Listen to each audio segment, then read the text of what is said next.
Thank you for tuning in to the best parenting show on the internet, Post Daily Dose. It's the Post. It's the Post. It's the Post. The Post Daily Dose. It's the Post. It's the Post. It's the Post. The Post Daily Dose. It's the Post. It's the Post. Hey there, Facebook family. This is Kristi, Saul, the co-founder of the Post+Institute, coming at you live for another episode of Post Daily Dose, the best little parenting show on the internet. I got this new shirt today. I kind of think it's funky. I'm enjoying showing it off. Look, it's like a face. It's got a whole face on it. It just struck me as random, and I thought it would be something that would make me smile and increase my oxytocin and my dopamine by wearing it. So I hope you guys enjoy my funky sense of style or lack thereof. So, of course, I want to plug these books real quick. Brian's book, From Fear to Love. You can get this book on promotion at feartolovebook.com. I will tell you what, the more I am reading research, articles online, the more I appreciate this book and what Brian did in taking some very complex ideas and breaking them down into understandable bites that we can chew on and understand when it comes to how trauma affects the brain and what we as parents and caregivers can do to help create healing at the brain level. I mean, it's just wow. I'm just wowed. Just wowed and just lucky that I have been along for this journey.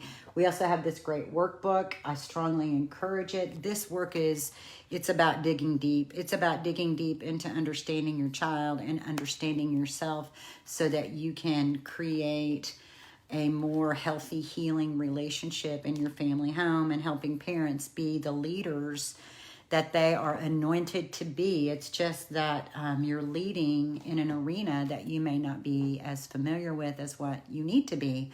Oftentimes I think of the effects of early life trauma as it's like invisible disabilities.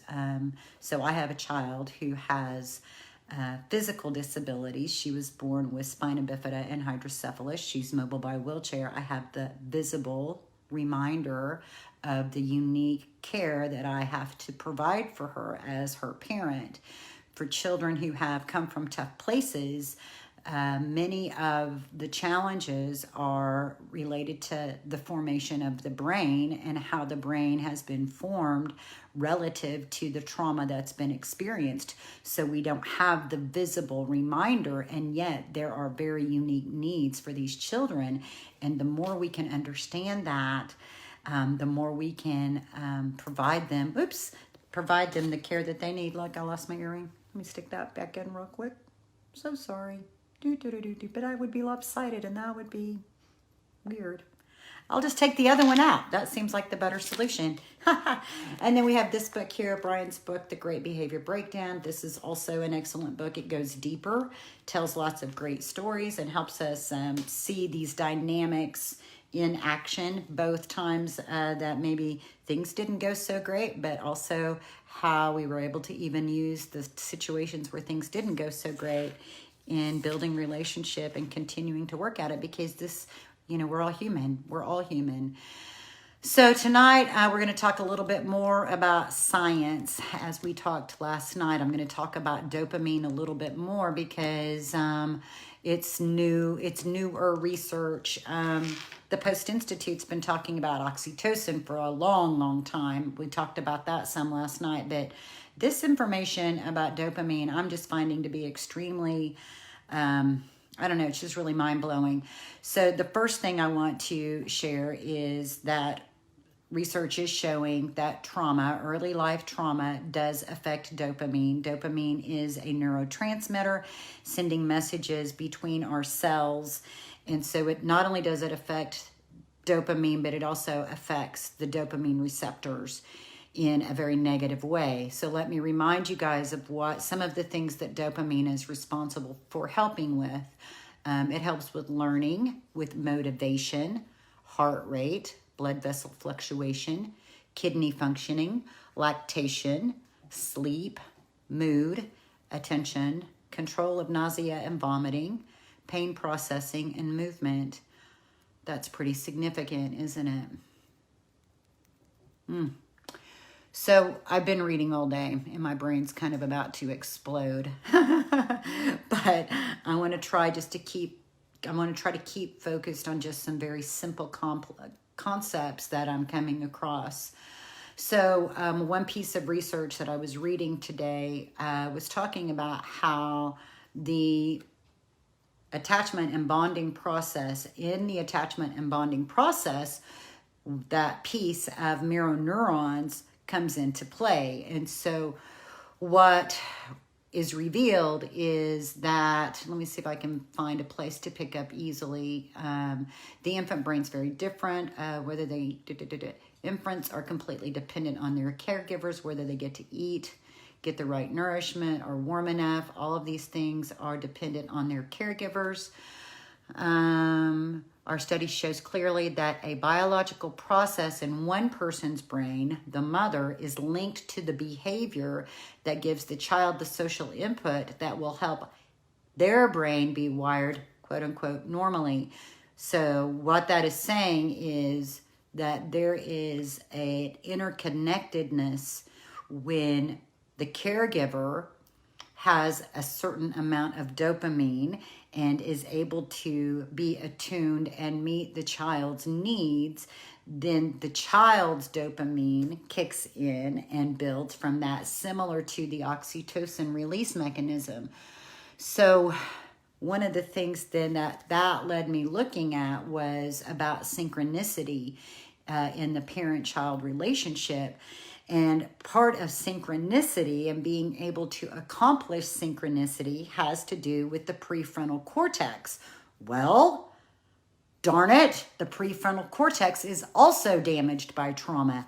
If you wonder why this is hard work and this doesn't just come easy, do you understand a little bit more about why this becomes so complex? Is because so many foundational parts of the brain that are responsible for being able to tolerate relationships and connectedness is affected by trauma. When trauma occurs, it affects the parts of the brain that help the child be able to be in relationship and be in a reciprocal relationship. So I went over and did a little bit of research because that's what I'm doing today, and looked at some studies that have to do with building synchronicity in the parent-child relationship. So we know that all those things that we do during infancy, the cuddling, the eye contact, all of that helps build the brain. Breastfeeding, bottle feeding. In fact, see, there I go, off into a rabbit hole, but I'm going to resist. There's so much information out there. So when we know that mirror neurons are a part of creating synchronicity, but then we know that our children's prefrontal cortex has been damaged, then that means it's going to be more difficult for them, but not impossible. So here was something I found to be very interesting. It was a study having to do with synchronicity in older children with their parents. And what they found is that there was more synchronicity developed when they were doing challenging activities together. But here's something that was super cool, that there was a higher level of brain-to-brain synchronicity when the child was allowed to engage in the activity more autonomously and the parent be the follower. And so they were able to, there was more synchronicity. I'm guessing that maybe in this study, the parent's brain began to link up with the child's brain and then vice versa, create this feedback loop. So what that tells me, these were like children in the 5 to 10-year-old range, and they were doing puzzles together. So do things that are challenging together, overcome obstacles together, but let your child lead. How about that? How about sit down with a puzzle that you know is maybe within your child's range, but just a little bit difficult, but let them lead the pathway and just patiently Watch, observe, take direction from them, and watch how you and your child can get into sync. Getting into sync with one another is a foundational piece of the attachment and bonding process. So a lot of times for children who come from tough places, there's this big, everybody talks about reactive attachment disorder, but nobody's talking about the disruption, the lack of bonding that has been presented to them. Bonding is the part of adults. And so this study, I think, is really cool because it demonstrates an effective way to get into sync. Lala says, funny, my son would never put YE last puzzle, I'm not sure what that means. But that's okay. But that's okay. So it may not, they used puzzles. There may be something else that you can do together. I encourage you to, when you enter into those activities, keep your finger on your own pulse, your own urge to jump in there and fix it, your own stress or anxiety that you start to experience when your child is struggling. And maybe when you think about there's so much static created by this abuse. Oh my gosh. It's just it's blowing my mind reading all the different ways that trauma affects the brain and disrupts so many processes. So you have a big job. You have a big job at your hands, but here's the thing. It's not a job that can be conquered by being overly directive.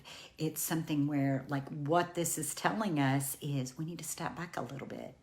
We need to give them opportunities. And even if they're not successful, or even if they don't do it exactly the way you think, giving the opportunities and being a part of the process is going to build synchronicity, and the synchronicity is going to help build other brain blocks for further relationship.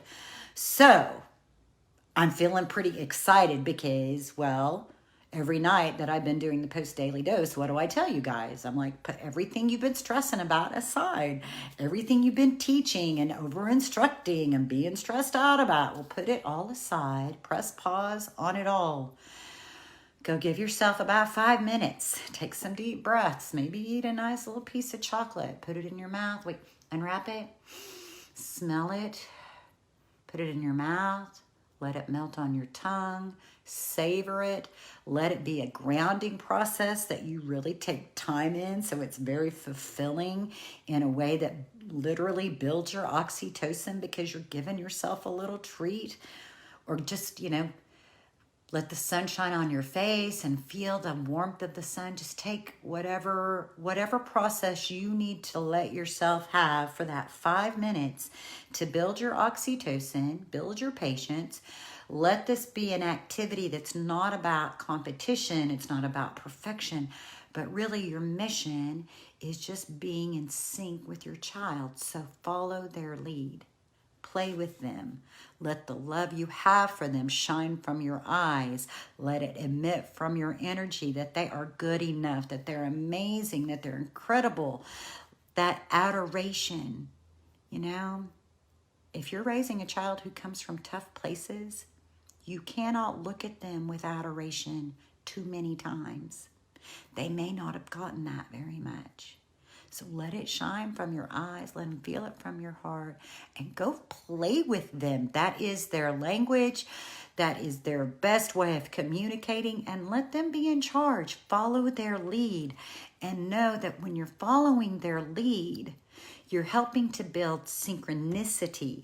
And through synchronicity, later down the line, they're going to be able to follow your lead.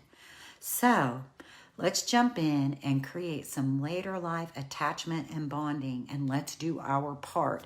Our part as adults is to put the effort in to the bonding activities that our children need, and they need it throughout the lifespan. So remember what Brian tells us: in any given moment, we can act out of the blueprints of stress and fear and overwhelm. We all have those blueprints. We can all get competitive. We can all get impatient. We can all flip our lid and our amygdala get the best of us.